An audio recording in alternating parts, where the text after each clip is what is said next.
What's going on, everybody? It's your buddy, it's your pal Spaz Phoenix, the YWC Reality Check, here with a little bit of a topical video. For those of you that saw my NXT review last night, I told you I was going to give you sort of my initial thoughts about the 16 teams involved in the Dusty Rhodes Memorial Classic second year, whatever the case may be. They started announcing the teams last week.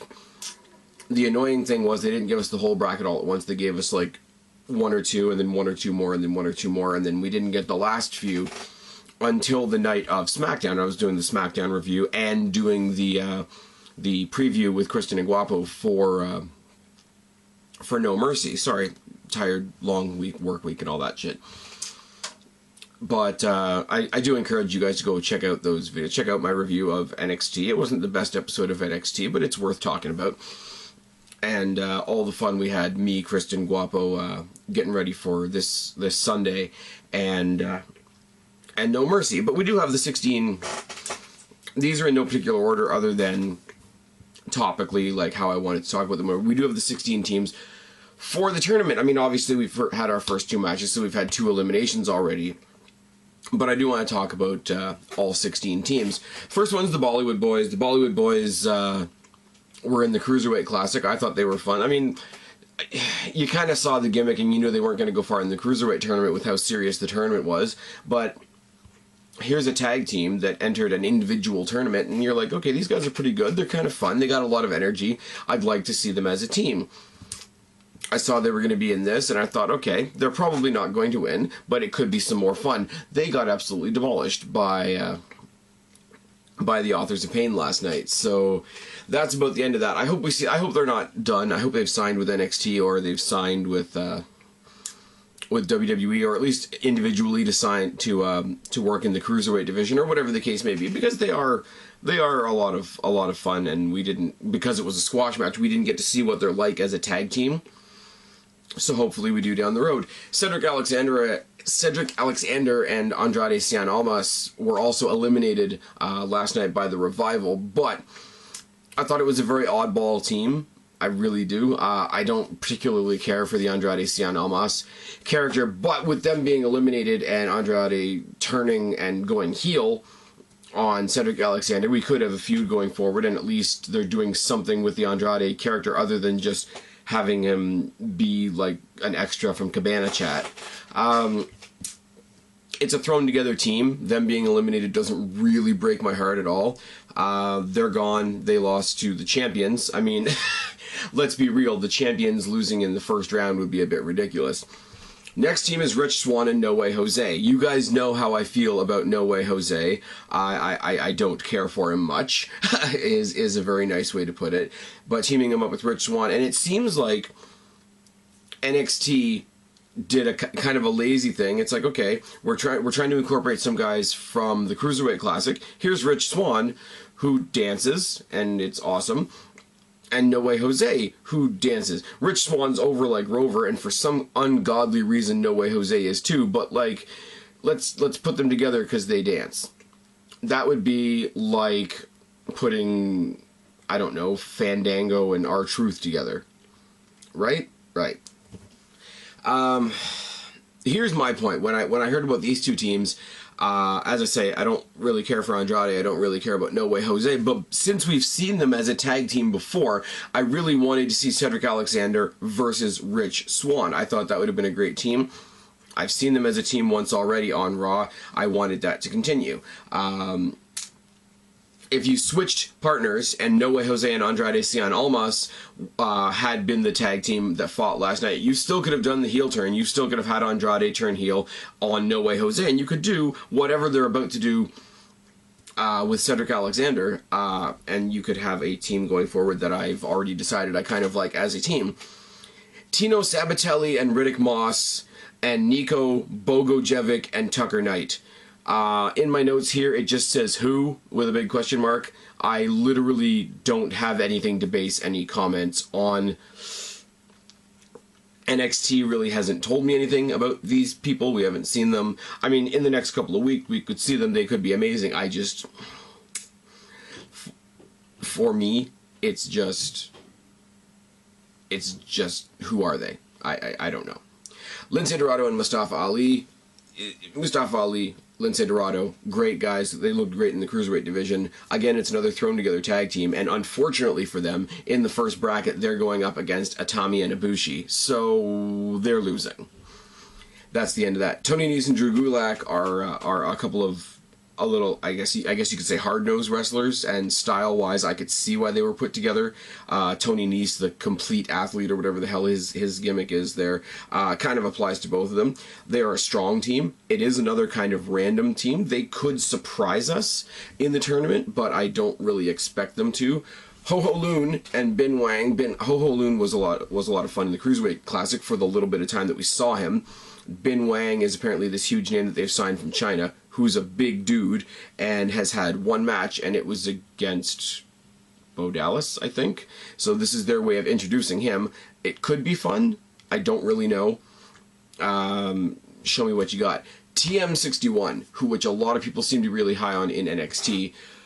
Other than the fact that they're two big jack dudes and one of them's covered in tattoos, I don't really know. Their gimmick is where they're from. It's like Sheamus being Irish. It's like Hornswoggle being Irish. It's like any given foreigner, anti-American gimmick, you know, from India, Pakistan, etc. Their gimmick is just where they're from, and that doesn't do anything for me at all. The Authors of Pain are there because they're big. They're there because they're good at being big guys. They are the NXT tag team equivalent of the Big Show. I mean, they're better in the ring than the Big Show, but there's nobody else like them. So every match they go into, it's like, well, these are the guys that are going to die today, and that's impressive at the beginning, but it sort of has the Braun Strowman effect. Okay, they're going to come in, they're going to squash. That's great. Paul Ellering being their manager does help, but if the only connection I have is the manager and not the talent, we're going to get what we got when they debuted. You know, people are going to cheer for Ellering, and they're going to chant, "Who are ya?" at the tag team, which is, I'm pretty sure, not what they're going for. Glorious 10. Ty Dillinger and Bobby Roode. Looks on paper like a great team. The Bobby Roode Glorious thing, he's over already, and he's only had like 3 matches. Ty Dillinger's been busting his ass in NXT, being the Dolph Ziggler of NXT, and getting himself over with the 10 gimmick and whatever. This could be the most popular tag team in the division, if not for the fact that one of them is an extremely over babyface, the other is an extremely over heel, and I've been watching wrestling since before I can remember. What this says to me, these guys are going to lose. They're going to lose quick. They're going to destroy each other, and since TakeOver is in Canada, they're probably going to face each other in Toronto, in front of me, where I'll be sitting in the 100 section in Air Canada Centre. Oh, yes. So they're not winning. Sanity, anybody that's read the spoilers knows who Sanity is, but as far as actual on-screen product, the Sanity hasn't debuted yet. So as petty as this is going to sound, I'm not talking spoilers until they debut.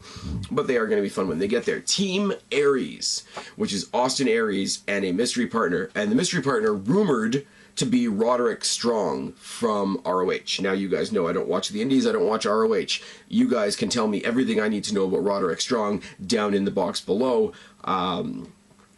If this is the way they're introducing him, cool. It's the way they're introducing him, and that's fine and wonderful and whatever. A lot of people wanted Austin Aries and Bobby Roode to reform the Dirty Heels from TNA, and I would have been 100% on board for that. Or to have Bobby Roode team with Eric Young the way he did in TNA, which I would have been on board for, but we all know what Eric Young's going to be doing.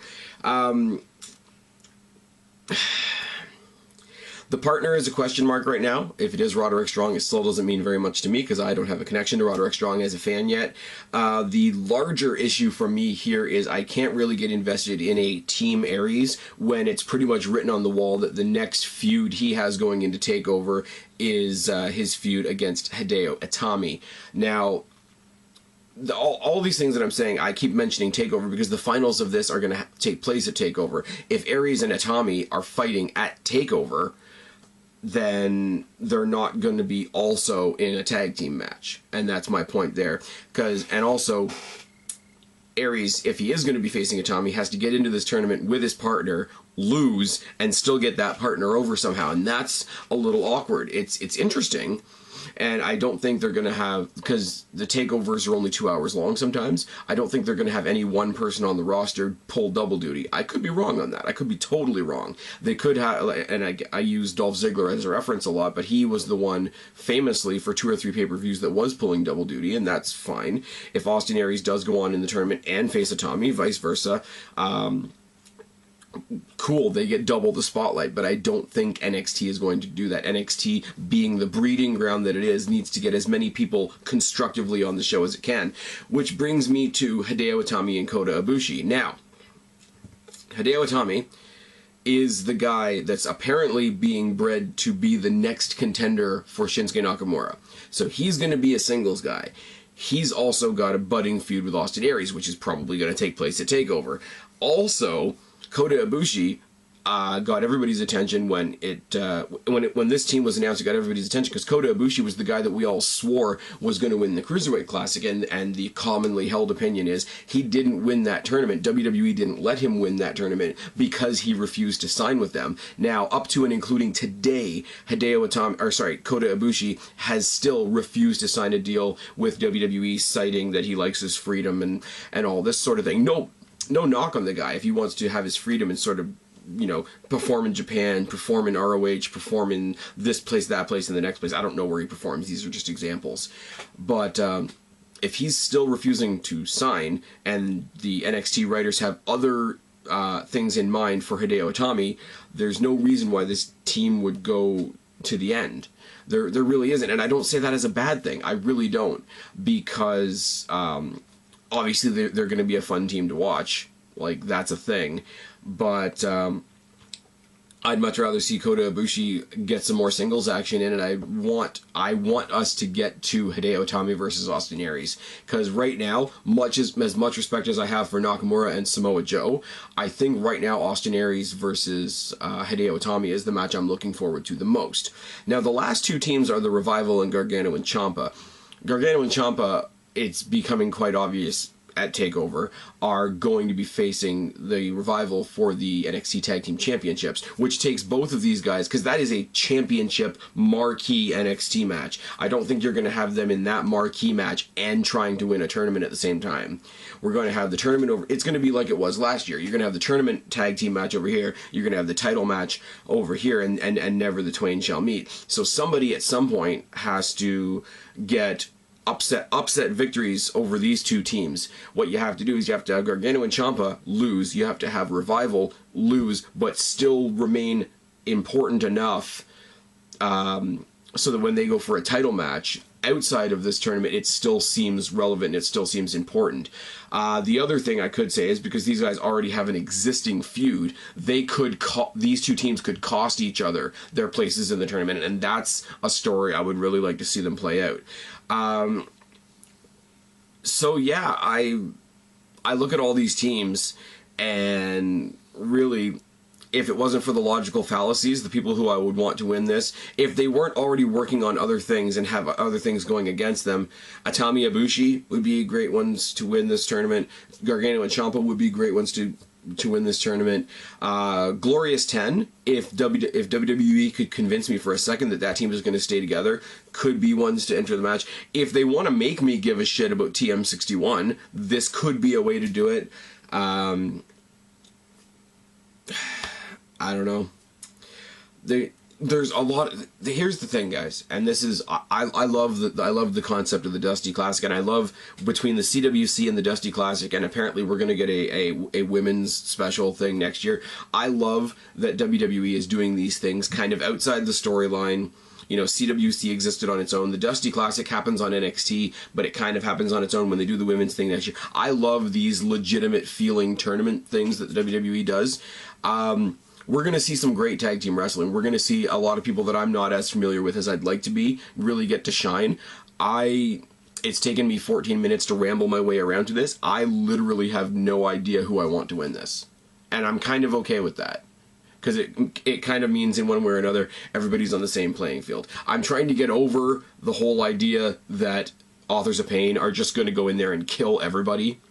Because I do believe, because it's a Memorial Cup type thing, I do believe it's going to be a babyface team, and they're not. baby faces. And I also do believe, as far as the Revival goes, you'll notice I didn't mention them. I don't think the tag team champions need to be put over anymore with another accolade. They're already they're already recognized as the best team on NXT, with or without the titles. Plus, they have the titles. I don't think they need the trophy as well. I don't think they need the Dusty Classic title as well. That needs to go to the next team and get them going and give them the kick in the ass they need to get in the forefront of our minds.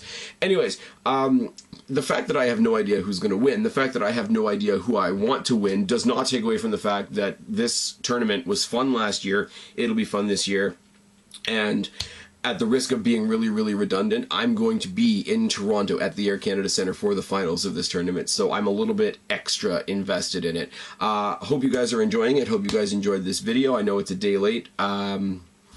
But yeah, put it down in the box below. What are your dream scenarios for this tournament? Do you have somebody who you definitely want to win? Do you have particular matches that you want to see set up? Sometime in this tournament, I want to see Ibushi and Itami versus Gargano and Ciampa. I don't want that to necessarily be the deciding match, but I do want that match to happen at some point in this tournament, especially if we're not holding on to it, Kota Ibushi, for very long. I just think it'll be a fucking amazing match. There's no other reason than that. Anyways, hope you guys have enjoyed. I've been Spaz, your YWC reality chick. Subscribe up there, talk down there, start a conversation, keep all these conversations going. Don't be a stranger. I will talk to each and every last one of you later, but for right now, I am tagging out. Bye, guys.